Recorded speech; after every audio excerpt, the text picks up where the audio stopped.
เมื่อชุงค่ะข้าวทองคำต่างโตโครงการป้ายอยู่ลีเลยปันตั้งหูแห่งการเจ้าคือแมปนะคะก็เหมือนในก็เต็มมีข่าวลีตอนตายแห่งการยิงเฮาเขากูโก้นะคะเนาะคอปืนเผาห้องการแกะเคเหตุกลางแห่งการเมืองไทยนะคะอันห้องว่าสวัสดิการและคุ้มครองแรงงานไล่ปืนเผาจี้สั่งกูเจตอนนะคะเนาะเมืองไทยเมื่อวันที่20 เดือนธันวาคม2เฮง25นั่นเฮานั่งยิงกูก็อันติเหตุการณ์ช่างเจ้าว่าอย่าฉีโหเลือนมาไหนตีเลยจัดปันวันยุดด้วยตีอ่ำไรฮักกาจางกาหมากาแห้งเขาเนี่ยค่ะย่อก็สั่งว่าเป็นโรงงานบริษัทใหญ่ในนายจางก็ตีเลยจัดปันเครื่องเจ้าตื้อตอนตายนั่งยิงแห้งการกูเกาะเนี่ยค่ะเนาะย่อก็เต็มไรฮักกาจางเนี่ยค่ะตีเลยจ่ายปันเงินเหลือนจอมเนี่ยค่ะเนาะแต่ตีเลยสุนในมาเนี่ยก็ตีเป็นผายจุ้ม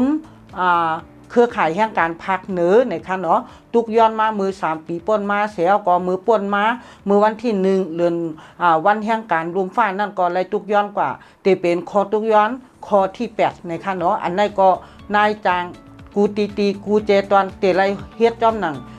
ปักเปิงคอจี้สั่งของห้องการผ่ายแกะเคแห่งการเมืองไทยว่าหนังในค่ะเมื่อสูงค่ะ